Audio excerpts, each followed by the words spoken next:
I can recall my English high school teacher using the colors of the rainbow to describe our emotions.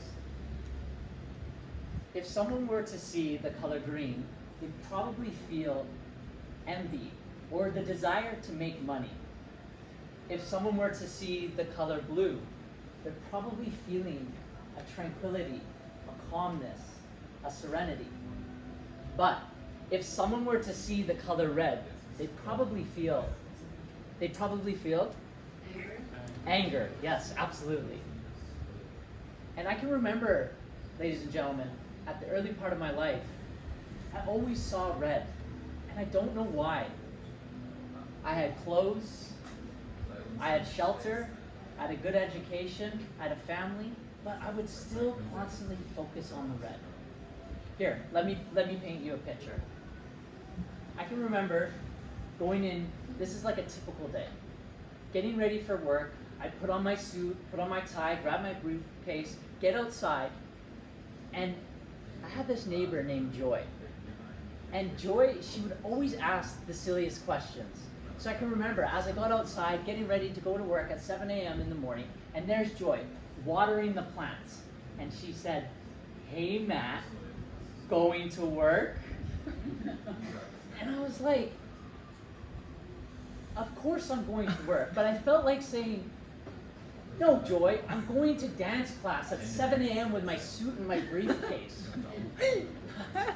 And another morning, same sort of time at 7 a.m., going to work again, and there's Joy.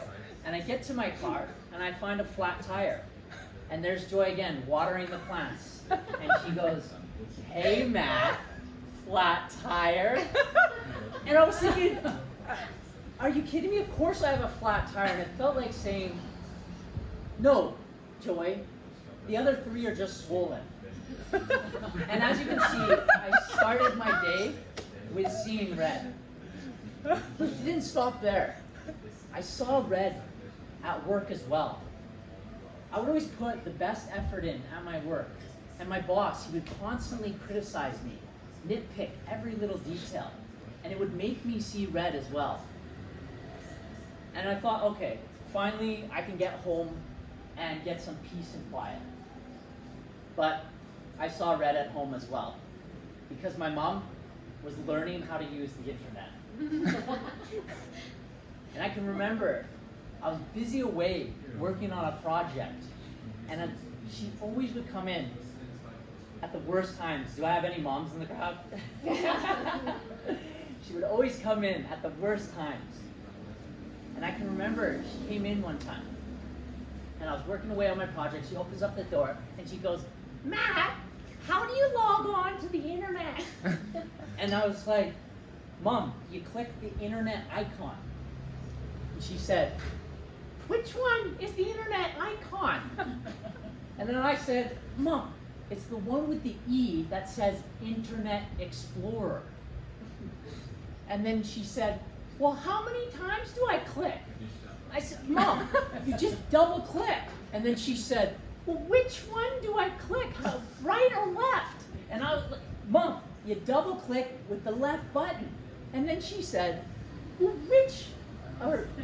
how many times, or what finger do I click with?" And I was like, "Mom, it doesn't matter, okay? Double click with your left or right hand, it doesn't matter, just click the button with the Internet Explorer."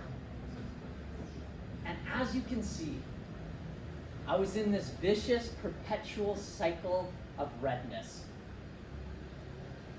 But I came to the light. And there was a turning point in my life when I saw one of the top psychologists in happiness give a speech.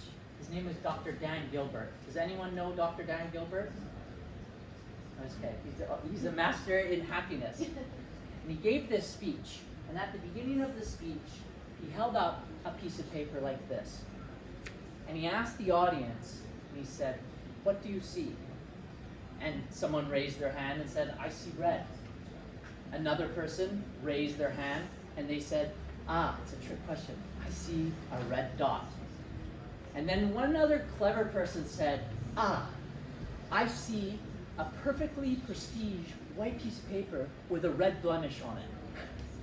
And Dr. Dan Gilbert said, not quite what I'm looking for. He said, you see, in life, we tend to focus on the red. But if we just were to take a step back and look at the larger picture, there's all this whiteness of goodness.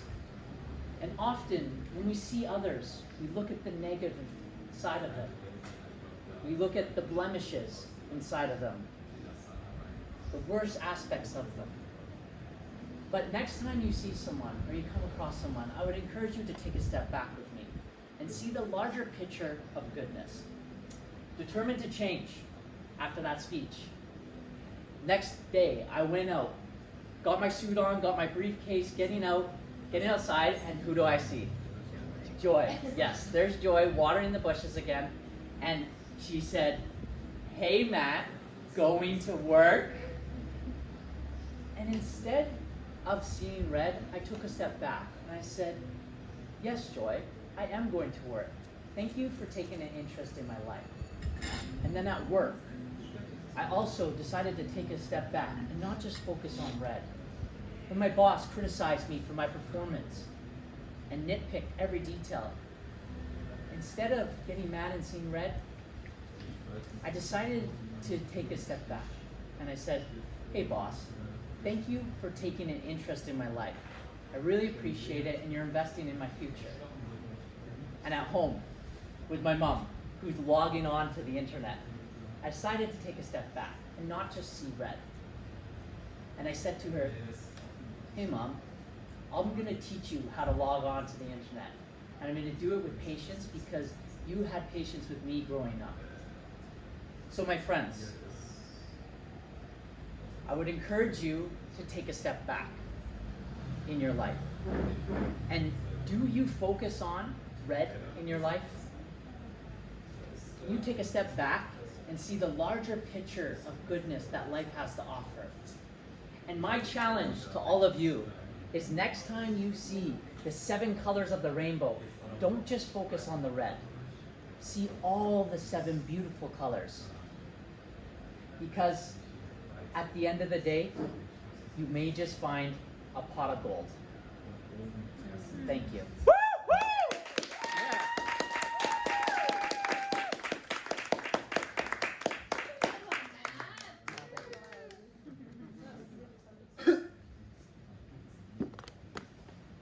Do you want to evaluate now, or do you need a few minutes?